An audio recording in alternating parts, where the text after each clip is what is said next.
Hello students, good morning. आप सभी का स्वागत है मेरे इस यूट्यूब चैनल पर। और आज के इस वीडियो में हम जानेंगे जनरल कैरेक्टर्स ऑफ जिम्नोस्पर्म्स को, अर्थात अनावृत बीजी पादपों के सामान्य लक्षणों को। तो आइए इस क्लास को शुरू करते हैं और समझते हैं कि जिम्नोस्पर्म के सामान्य लक्षण क्या हैं। तो सबसे पहले तो जो हमारे मन में एक क्वेश्चन आता है वो यही है कि व्हाट आर जिम्नोस्पर्म, अर्थात जिम्नोस्पर्म क्या हैं, अनावृत बीजी पादप क्या हैं। तो जैसा कि हम इस शब्द से इसके बारे में जो है पता लगा सकते हैं इन पादपों के बारे में कि अनावृत बीजी एक ऐसे पादप हैं जिनके अंदर जो बीज है वो अनावृत होते हैं, अर्थात वो ढके हुए नहीं होते हैं फल भित्ति के द्वारा। यहाँ पर यदि हम देखें तो जिम्नोस्पर्म्स जो हैं एक ग्रुप हैं, या gymnosperms are a group of plant which produce seeds that are not contained with in an ovary और फ्रूट। कहने का मतलब ये है कि ये ऐसे पादप हैं जो कि बीज तो बनाते हैं, लेकिन ये जो बीज बनते हैं वो ओवरी के अंदर, या हम दूसरे शब्दों में कहें तो फल या फल भित्ति के अंदर जो है बंद नहीं होते। इनके अंदर खुले हुए बीज पाए जाते हैं, ओपन जो है सीड्स पाए जाते हैं। तो ऐसा जो पादपों का समूह है या ग्रुप जो है वो कहलाता है जिम्नोस्पर्म्स।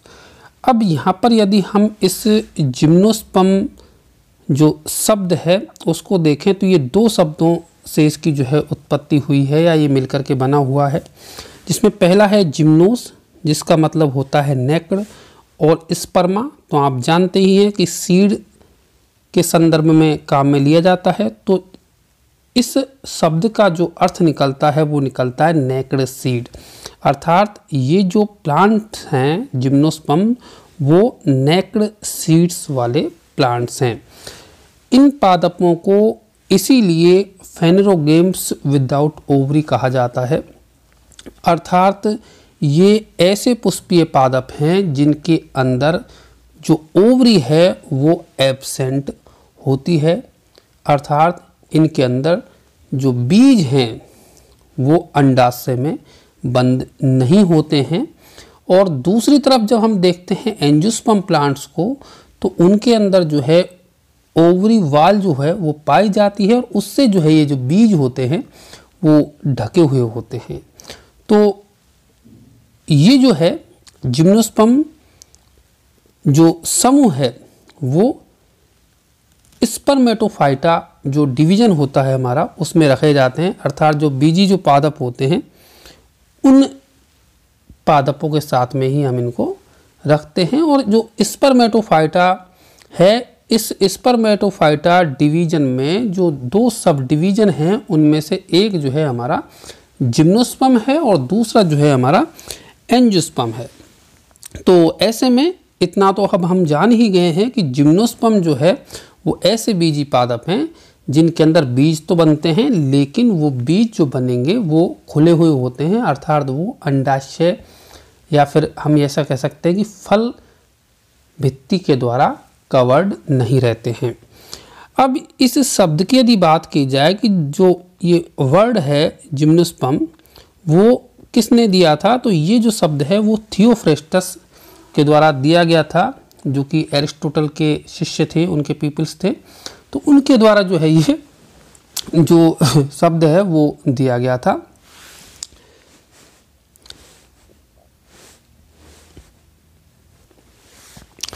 अब यदि हम इन जिम्नोस्पर्म पादपों की उत्पत्ति की बात करें तो वो जो उत्पत्ति है इनकी वो पैलियोजोइक महाकल्प में या पैलियोजोइक जो एरा है उसमें हुई थी। और जो पृथ्वी के एक तरीके से कहें कि जियोलॉजिकल रिकॉर्ड है उसके स्टडी से हमें ये पता चलता है कि ये मीसोजोइक जो एरा था उस मीसोजोइक एरा के अंदर काफ़ी डोमिनेंट थे। यहाँ हम देख सकते हैं कि gymnosperm were dominant in Mesozoic era. तो मीसोजोइक जो महाकल्प था उसके जूरेसिक और जो क्रेस्टेशियस जो काल था उसमें ये जो है काफ़ी डोमिनेंट थे, अर्थात पृथ्वी पर ये बहुतायता में जो है पाए जाते थे। और वर्तमान समय में यदि हम देखें तो बहुत सारे जो जिम्नोस्पर्म पादप हैं वो विलुप्त हो चुके हैं। विशेषकर जो इनके एक तरीके से आद्य समूह हैं या जो ओल्ड ग्रुप हैं, जैसे कि हम बात करें साइकेडोफिलिकेल्स की या बेनिटाइटेल्स की या फिर कॉर्डेटिलीज की, इस तरीके के जो गणों के मेंबर्स हैं वो अब बिल्कुल एक्सटिंक्ट हो चुके हैं। और जो साइकेडेल्स, जिंगोएल्स, कोनिफरेल्स एंड नीटेल्स के जो मेंबर्स हैं वो अभी जीवित और जीवाश्म जो है दोनों ही रूपों में हमें देखने को मिल जाते हैं। तो वर्तमान समय में यदि देखा जाए तो बहुत ज़्यादा जो स्पीसीज हैं वो जिम्नोस्पर्म की हालांकि नहीं पाई जाती हैं। यदि हम देखें तो लगभग 700 से कुछ ऊपर जो है स्पीसीज हमें एट प्रेजेंट में देखने को मिलती हैं। और जिम्नोस्पर्म जो पादप हैं वो एक कनेक्टिंग लिंक बनाते हैं टेरिडोफाइटा और एंजियोस्पर्म के बीच में, क्योंकि इन पादपों के जो लक्षण हैं वो टेरिडोफाइटा पादपों से एडवांस हैं और दूसरी ओर एंजियोस्पर्म से थोड़ा सा इन्फीरियर हैं। तो ऐसे में ये जो है इन दोनों प्लांट्स के ग्रुप के बीच में है। यदि हम शुरुआती जिम्नोस्पर्म्स को देखें, जैसे कि साइकेडेल्स के जो मेंबर्स हैं वो टेरिडोफाइटा से काफ़ी नज़दीक हैं, और दूसरी तरफ यदि हम हायर जिम्नोस्पर्म्स को देखें, फॉर एग्जांपल नीटेल्स के जो मेंबर्स हैं वो एंजियोस्पर्म से जो है समानता दर्शाते हैं। तो ऐसे में ये जो प्लांट ग्रुप है जिम्नोस्पर्म वो इन दोनों ग्रुप अर्थात टेरिडोफाइटा और एंजियोस्पर्म के बीच की योजक कड़ी बनाता है। दूसरी तरफ यदि हम देखें एंजियोस्पर्म प्लांट को तो वो काफ़ी एडवांस है इनकी तुलना में। अगली स्लाइड में यदि हम देखें तो यहाँ पर आप इस डायग्राम से जिम्नोस्पर्म और एंजियोस्पर्म पादपों के बीच का जो डिफरेंस है वो समझ सकते हैं। देखिए जिम्नोस्पर्म वर्सेज एंजियोस्पर्म। एक तरफ इस डायग्राम में आप देख पा रहे हैं, ये जो मैंने डायग्राम या फोटो जो है लिया है वो साइकस का है। इस साइकस में आप यहाँ पर देख सकते हैं कि ये लगे हुए हैं बहुत सारे जो है मेगा स्पोरोफिल, और ये देखिए ये मेगा स्पोरोफिल हमने अलग कर लिए हैं। इस तरीके से मेगा स्पोरोफिल पाए जाते हैं, और इस मेगा स्पोरोफिल पर आप ये देख पा रहे हैं कि यहाँ पर बिल्कुल ओपन जो है ओव्यूल लगे हुए हैं, अर्थात यहाँ पर खुले बीजांड जो है वो पाए जाते हैं साइकस के अंदर मेगा स्पोरोफिल्स पर। ये ओव्यूल जो है वो आगे चल कर के बीज बनाते हैं, सीड बनाते हैं, जो कि बिल्कुल ओपन होते हैं, क्योंकि यहाँ पर जो फ्रूट है वो बनता नहीं है। तो ऐसे में यहाँ पर नेक्ड ओव्यूल या नेक्ड सीड्स जो है वो बनते हैं। दूसरी तरफ यदि हम एंजियोस्पर्म प्लांट्स को देखें तो एंजियोस्पर्म प्लांट के अंदर आप देख सकते हैं कि पपाया का जो ट्री है हमने यहाँ पर लिया हुआ है, जिसमें आप फ्रूट देख सकते हैं। और हम फ्रूट्स को जब काट के देखते हैं तो आप यहाँ पर देख सकते हैं कि बहुत सारे बीज जो है इसके अंदर भरे हुए हैं, तो जो कि पपीते की इस भित्ति से परिबद्ध हैं या इसके द्वारा ढके हुए हैं। तो यही इन पादपों के जो दोनों ग्रुप हैं इनके बीच में एक मेजर डिफरेंस है कि एक तरफ जो है यहाँ पर ओपन सीड हैं या खुले बीज पाए जाते हैं, और दूसरी तरफ जो एंजियोस्पर्म ग्रुप है पादपों का उसके अंदर जो आपके बीज हैं वो फल भित्ति से सुरक्षित रहते हैं, उसके अंदर हमें देखने को मिलते हैं। तो ये इन दोनों ग्रुपों के बीच में एक बड़ा अंतर है, और इसीलिए इन दोनों पादप समूह का जो नाम है वो भी इसी लक्षण के आधार पर दिया गया है। पहले का नाम अनावृत बीजी, जिसमें बीज जो होंगे वो अनावृत, और दूसरे का नाम आवृत बीजी, जिसके अंदर जो बीज हैं वो आवृत होते हैं अर्थात ढके हुए होते हैं। आगे यदि हम देखें तो इनके अब जनरल कैरेक्टर्स को हम देखेंगे बारी बारी से जिम्नोस्पर्म्स के। और यहाँ पर इन स्लाइड्स में हमने जो है हेडिंग्स को ले लिया है या जो है टॉपिक्स को ले लिया है जिन पर हम चर्चा करेंगे, इन जनरल कैरेक्टर्स को समझेंगे। तो सबसे पहले यदि हम देखें तो बात करेंगे हैबिट की, तो हैबिट यदि हम देखें तो मोस्टली जो जिम्नोस्पर्म प्लांट हैं वो एवरग्रीन ट्री के रूप में पाए जाते हैं या फिर सर्व के रूप में भी पाए जाते हैं, और मोस्टली जो होते हैं वो जीरोफिटिक एडेप्टेशंस भी जो है हमें दिखाते हैं, जीरोफिटिक कैरेक्टर्स इनके अंदर पाए जाते हैं। और ये जो है कह सकते हैं कि मेजर कंपोनेंट्स हैं टेम्परेट फॉरेस्ट्स का। विश्व के अंदर जो टेम्परेट फॉरेस्ट पाए जाते हैं उनका अधिकांश हिस्सा इन जिम्नोस्पर्म पादपों से बनता है। तो ऐसे में ये वुडी होते हैं, एवरग्रीन, पेरेनियल, सर्बी और ट्री लाइक जो है एक तरीके से हैबिट अपनाते हैं। साथ ही यदि हम देखें तो कुछ ही ऐसे हैं जो कि एवरग्रीन स्वभाव नहीं दर्शाते हैं, बाकी तो जो अधिकांश हैं वो हमें एवरग्रीन ही देखने को मिलते हैं। अब इनकी हम एक फिजिकल अपीयरेंस की बात करें तो इनकी हाइट जो होती है वो काफ़ी ज़्यादा होती है, काफ़ी छोटे भी पाए जाते हैं कुछ तो, जैसे कि जैमिया पिग्मिया की हम बात करें जो कि 4 से 5 सेंटीमीटर लंबा होता है। दूसरी तरफ यदि हम काफ़ी बड़े वृक्षों को देखें, जैसे कि सिकोया के यदि हम वृक्षों को देखें, सिकोया सेमीपरविरेंस को देखें जो कि लगभग 112 मीटर तक ऊंचा हमें देखने को मिलता है, जो कि टॉलेस्ट लिविंग ट्री भी है। तो इस तरीके के जो है स्वभाव हमें इनको देखने को मिलेंगे इन पादपों के अंदर। और यदि हम मेन प्लांट बॉडी की बात करें तो मेन प्लांट बॉडी जो होता है वो स्पोरोफिटिक होता है, बीजाणुविद्ध अवस्था में होता है, जिसके अंदर वेल डेवलप्ड हमें रूट, स्टेम एंड लीव्स जो है वो देखने को मिलेंगी। पूरी तरीके से वो विभेदित रहता है। रूट की यदि बात करें तो इन पादपों के अंदर हमें टैप रूट सिस्टम जो है देखने को मिलता है, अर्थात टैप रूट्स जो है वो पाई जाती हैं। हालांकि टैप रूट के अलावा कुछ जो है पादपों के अंदर हमें अलग प्रकार की जड़ें भी देखने को मिल जाती हैं, जैसे कि आप सभी जानते हैं साइकस में कोरलोइड रूट पाई जाती है। इसके अलावा साइकस की जड़ों में जो है शैवाल भी सहजीवी के रूप में पाया जाता है, कुछ में कवक भी पाए जाते हैं। इस तरीके की जो है हमें वेरिएशंस देखने को हालांकि हमें मिल जाते हैं।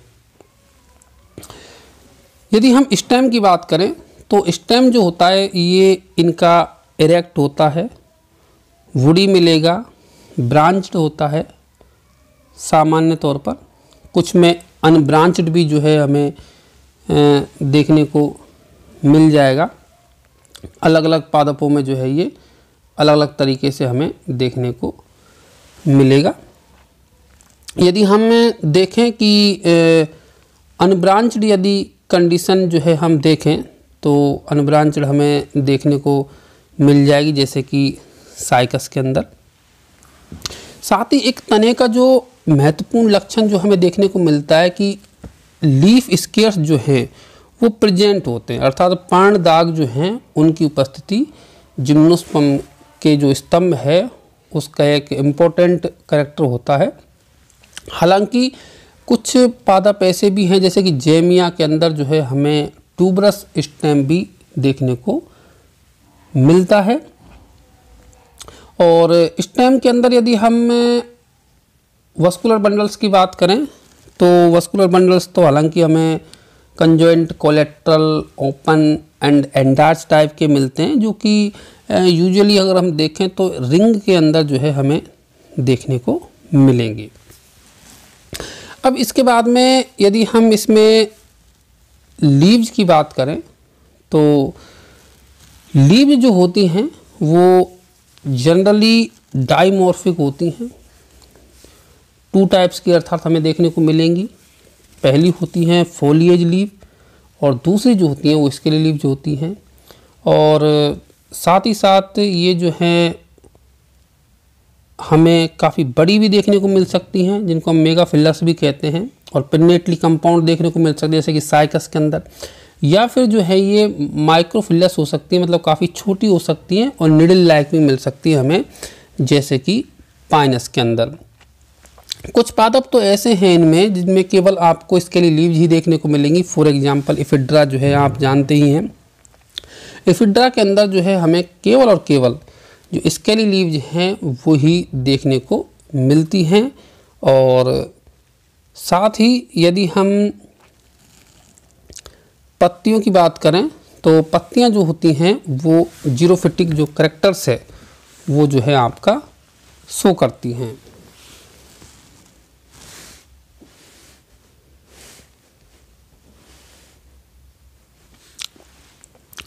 अब यदि हम इन तीनों ही पार्ट्स की एनाटॉमी की बात करें तो हमें, यदि हम रूट्स के अंदर देखें तो जो जाइलम होता है वो डाई टू पॉलीआर्च हमें देखने को मिलता है, एग्जार्च कंडीशन देखने को मिलती है।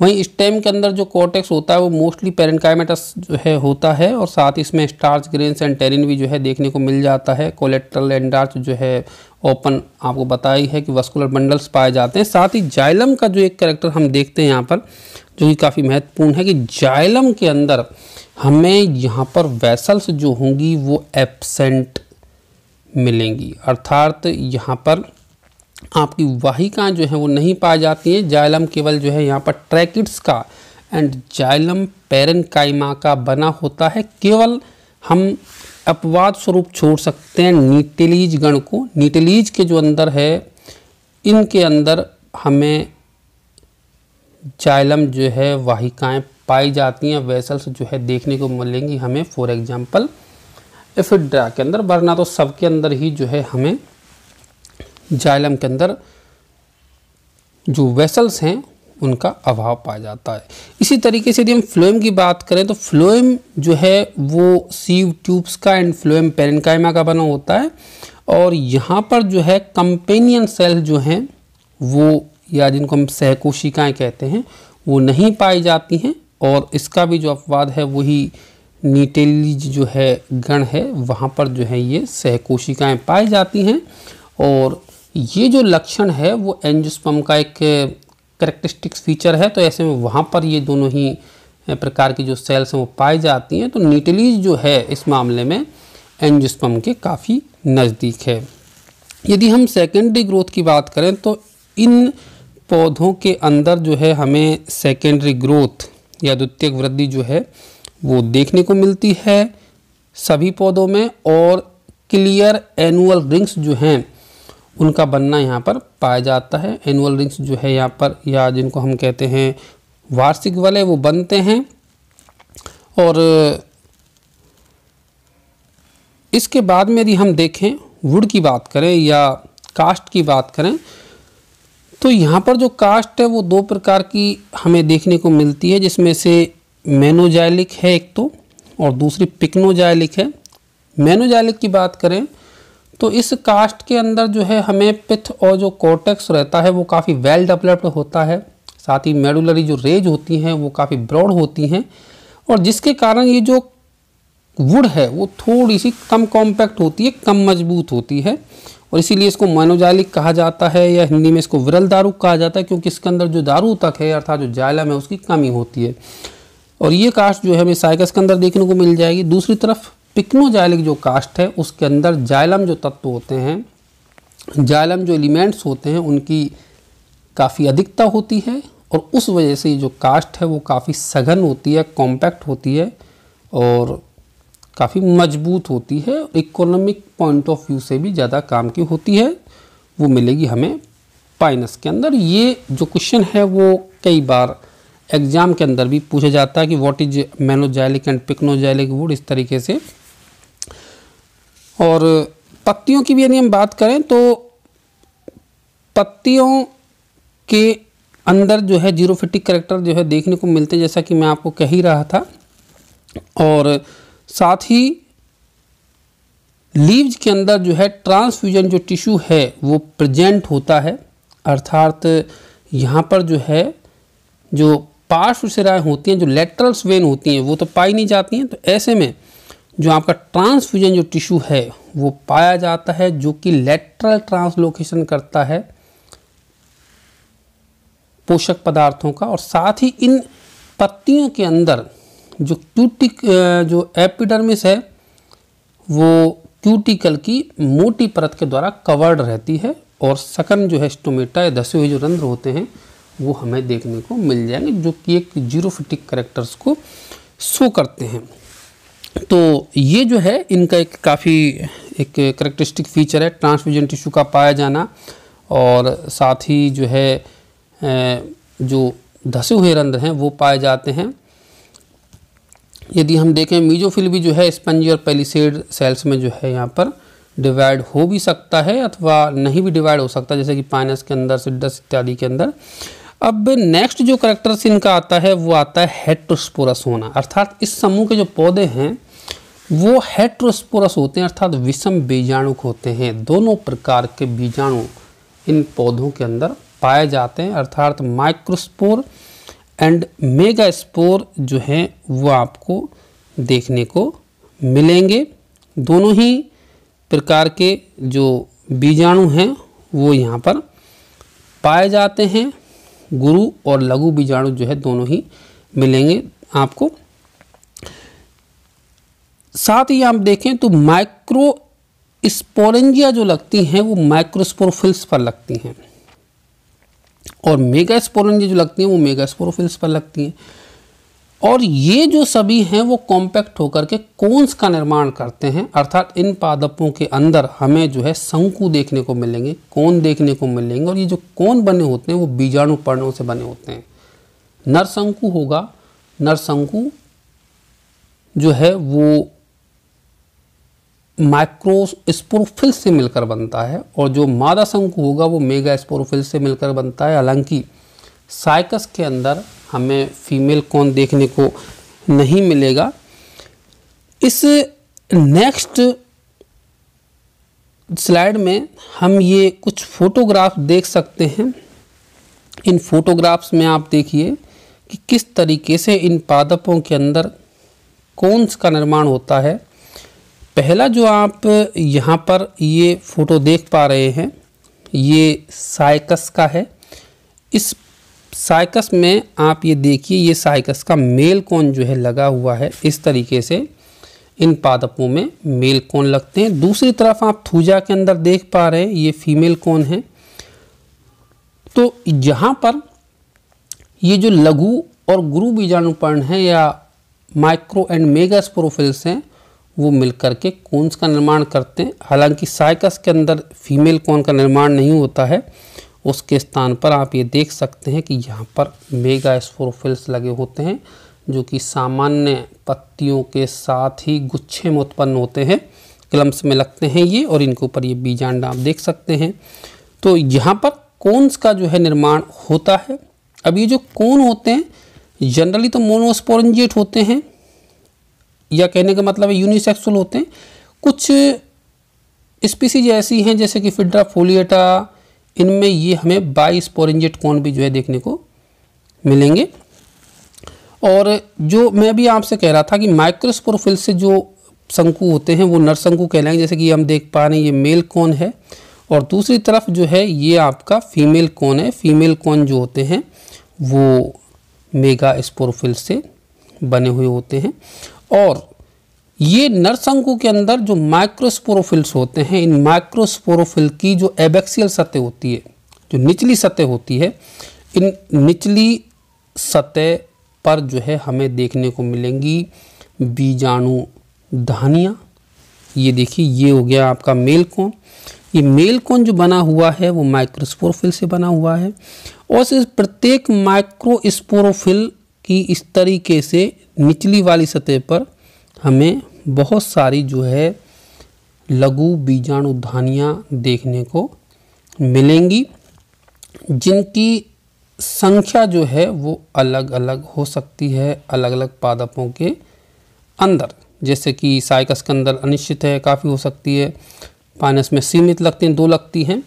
अब यदि हम नेक्स्ट स्लाइड के अंदर देखें, आगे चलें कैरेक्टर्स पर, तो आप यहाँ पर देख सकते हैं कि जो मेल कोन है वो माइक्रोस्पोरोफिल्स से निर्मित होता है, फीमेल कोन मेगास्पोरोफिल्स से। स्पोरेंजियल डेवलपमेंट की यदि हम बात करें तो इन पादपों के अंदर आपको यूस्पोरेंजिएट टाइप का डेवलपमेंट देखने को मिलेगा, जो कि एक एडवांस कैरेक्टर है। और यदि हम ओव्यूल्स की बात करें तो ओव्यूल्स, जैसा कि अभी आपको बताया मैंने कि फीमेल कोन जो हैं वो मेगास्पोरोफिल से निर्मित होते हैं, और ये मेगास्पोरोफिल्स पर जो है यहाँ पर बीजांड लगते हैं या ओव्यूल्स लगते हैं, और ये जो ओव्यूल्स होते हैं वो नेक्ड होते हैं, जैसा कि हम इसकी चर्चा पहले ही कर चुके हैं। और ये जो ओव्यूल्स होंगे या बीजांड होंगे, जैसा कि अभी आपको प्रीवियस स्लाइड में बताया था, ये देखिए दोबारा से चलते हैं उसी स्लाइड पर।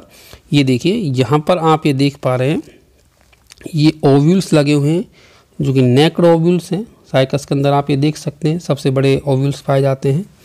इस तरीके से ये नेक्ड ओव्यूल जो है लगे हुए हैं, और यहाँ पर ये जो ओव्यूल होंगे वो ऑर्थोट्रोपस टाइप के होंगे और यूनिटेगमिक होते हैं। हालांकि इसका एक अपवाद है कि जो नीटलीज के मेंबर हैं उनमें ये बाईटेगमिक होते हैं, द्विअध्यावरणी होते हैं, लेकिन जनरली ये यूनिटेगमिक होते हैं, एक अध्यावरणी होते हैं। हालांकि ये एक जो अध्यावरण है वो, ये जो इंटेगुमेंट है वो 3 लेयर्स में डिवाइड रहता है। आप ये देख सकते हैं ovular integument is differentiated into 3 layers, outer and inner fleshy and middle is stony. तो अंदर वाला और बाहर वाला जो है वो फ्लैशी लेयर होती है, मिडल में एक स्टोनी लेयर पाई जाती है। तो इस तरीके से जो है इनका ओव्यूल होता है। और यदि अब हम बात करें माइक्रोस्पोर्स की, तो माइक्रोस्पोर या जो लघु बीजाणु जो हैं वो मेल गैमेटोफाइट बनाते हैं, और इन लघु बीजाणुओं का जो बीजाणुधानी से एक तरीके से लिबरेशन होता है वो डिफरेंट सेल स्टेज में होता है मेल गैमेटोफाइट की। फॉर एग्जांपल यदि हम साइकस के अंदर देखें तो 3 सेल स्टेज में, इसके अलावा पाइनस में 4 सेल स्टेज में, एफिड्रा में 5 सेल स्टेज में। तो इस तरीके से डिफरेंट सेल स्टेज में जो है हमें ये माइक्रोस्पोर्स जो है लिबरेटेड होते हुए देखने को मिलेंगे। और साइकस और जिंगो को हम यदि छोड़ दें तो सभी में ये जो मेल गैमेट होते हैं इन पादपों के अंदर वो नॉन मोटाइल होते हैं, अर्थात ये अचल प्रकार के होते हैं। दूसरी तरफ यदि हम देखें तो जो फीमेल गैमेटोफाइट है, फीमेल गैमेटोफाइट का डेवलपमेंट जो होता है वो मेगास्पोर से होता है, और ये मेगास्पोर तो आप जानते ही हैं ओव्यूल के अंदर बनता है। और इस फीमेल गैमेटोफाइट जिसका विकास किससे होता है, मेगास्पोर से, उसके अंदर जो है स्त्री धानियाँ पाई जाती हैं। लेकिन इन स्त्री धानियों की या आर्किगोनिया की जो संख्या है वो वेरिएबल होती है, और इस स्त्री धानी के अंदर केवल एग पाया जाता है, और साथ ही ये जो है वेंट्रल कैनाल सेल पाई जाती है। यहाँ पर हमें नेक कैनाल सेल जो है देखने को नहीं मिलेगी। नेक कैनाल सेल आपको यहाँ पर देखने को नहीं मिलेगी, काफ़ी इम्पोर्टेंट फीचर है ये। और जैसा कि हम बात कर रहे थे कि नंबर ऑफ़ आर्किगोनिया जो है यहाँ पर वो अलग अलग देखने को मिलती है। तो साइकस के अंदर जो है अनेक मिलेगी हमें, पाइनस में 2 मिलेंगी, नीटम में बिल्कुल नहीं मिलेंगी। इस तरीके से काफ़ी वेरिएशन जो है देखने को मिलेगी। और अब बात कर लेते हैं पॉलिनेशन की। तो पॉलिनेशन जो होता है वो यहाँ पर डायरेक्ट देखने को मिलता है। अधिकतर जो ये जिम्नोस्पर्म प्लांट्स होते हैं वो विंड पॉलिनेटेड होते हैं, और यहाँ पर जो परागकण होते हैं वो माइक्रोपाइल पर एक स्पेशल जो है स्पेस पाया जाता है, एक स्पेशल स्ट्रक्चर पाई जाती है जिसको हम पोलन चैम्बर कहते हैं। वहाँ पर ये इकट्ठे हो जाते हैं, और ये जो है वहाँ पर बनी हुई पॉलिनेशन ड्रॉप के द्वारा अंदर की ओर खींच लिए जाते हैं। जैसा कि आप यहाँ देख सकते हैं कि पॉलिनेशन ड्रॉप जो है वो बनती है, और ये सभी जो है विंड पॉलिनेटेड हैं। फर्टिलाइजेशन की यदि बात की जाए तो यहाँ पर जो है ये साइफोनोगेमिक होता है, अर्थात ये नाल युग्मनी प्रकार का जो है हमें फर्टिलाइजेशन देखने को मिलता है। हालांकि जो मेल जो गैमेट हैं जैसा कि मैं अभी आपको बता रहा था कि साइफोनोगेमिक प्रकार के अर्थात स्त्री धानी में जो प्रवेश होगा वो पोलन ट्यूब के द्वारा जो है देखने को मिलेगा। और इसके बाद यदि हम देखें तो यहाँ पर एम्ब्रियो का जो डेवलपमेंट होगा, जैसा कि आफ्टर फर्टिलाइजेशन हम देखते हैं कि जायगोट बन जाता है और जायगोट जो है वो एम्ब्रियो में कन्वर्ट होता है, तो एम्ब्रियो का जो डेवलपमेंट देखने को मिलेगा वो मीरोब्लास्टिक प्रकार का या अंशभाजी प्रकार का होता है। जो भ्रूण जो होता है वो युग्मनज के केवल एक भाग से, विशेषकर जो बेसल पार्ट होता है उससे ही जो है ये निर्मित होता है। और यहाँ पर जो एंडोस्पर्म होगा, जिसको कि हम भ्रूणपोष कहते हैं, ये बिफोर फर्टिलाइजेशन बनता है। दूसरी तरफ यदि आप देखें एंजियोस्पर्म प्लांट्स को तो वहाँ पर आफ्टर फर्टिलाइजेशन बनता है और ज़्यादा काम का होता है, लेकिन यहाँ पर बिफोर फर्टिलाइजेशन बनता है। साथ ही यहाँ पर ये हैप्लॉइड टाइप का होता है, जबकि एंजियोस्पर्म प्लांट्स के अंदर ये 3x या ट्रिप्लॉइड टाइप का जो है हमें देखने को मिलता है। तो ये भी क्वेश्चन काफ़ी बार एग्जाम में जिम्नोस्पर्म के कैरेक्टर्स में से पूछा जाता है कि यहाँ पर एंडोस्पर्म जो बनता है वो बिफोर फर्टिलाइजेशन बनेगा और हैप्लॉइड होता है या अगुणित होता है। और साथ ही जो है हमें यहाँ पर जब भी कहें कि एम्ब्रियो डेवलपमेंट होता है तो शुरुआती अवस्था में जो है हमें यहाँ फ्री न्यूक्लियर डिवीजन जो है देखने को मिलेंगे, एंडोस्कोपिक, साथ ही यहाँ पर भ्रूण होता है। और एक और जो इम्पोर्टेंट कैरेक्टर है कि पॉलीइम्ब्रोनी जो है यहाँ पर हमें देखने को मिलेगी। बहुभ्रूणता सामान्य तौर पर जो है पाई जाती है और एक जो है ये काफ़ी तरीके से हो सकती है। क्लीवेज पॉलीइम्ब्रोनी जनरली जो है हमें यहाँ पर देखने को मिलेगी। और जैसा कि आपको बताया कि यहाँ पर जो नेक्ड ओव्यूल्स होते हैं वो आगे चल कर के बीज बनाते हैं, और चूँकि यहाँ पर ओवरी होती नहीं है, ओवरी जो है एब्सेंट होती है, तो ऐसे में यहाँ पर फल जैसी संरचना बनती नहीं है और इसीलिए यहाँ पर फल के अंदर जो है बीज नहीं बनते हैं, वरन जो बीज बनते हैं वो खुले होते हैं। और बीजों का जो कोट है या सीड कोट है वो इंटेगुमेंट से जो है वो बनता है। फ्रूट जो है एब्सेंट। और इन बीजों के अंदर यदि कोटिलिडन्स की बात करें तो cotyledons very from 1 to many, एक से लेकर के अनेक तक जो बीज पत्र हैं या कोटिलिडन्स हैं वो हमें यहाँ देखने को मिलेंगे। जैसे कि साइकस में देखें तो केवल 1 अथवा 2 बीज पत्र होते हैं, पाइनस में अधिक होती है इनकी संख्या।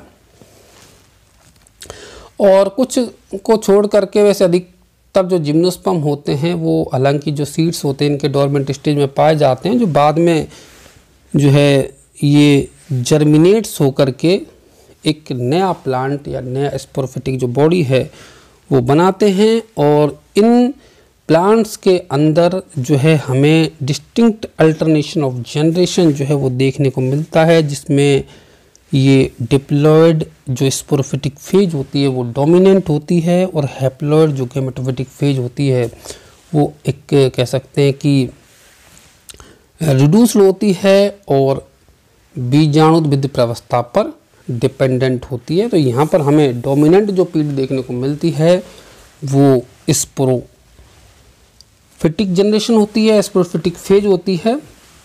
तो ये थे इन पादपों के डिटेल में कंप्लीट कैरेक्टर्स जो कि बनाते हैं इन पादपों को बेहद खास। और इसी के साथ आज की हमारी ये क्लास, आज का ये हमारा वीडियो यहीं पर समाप्त होता है। यदि आपको ये वीडियो अच्छा लगा हो तो लाइक करें, साथ ही चैनल को सब्सक्राइब करें। Thank you.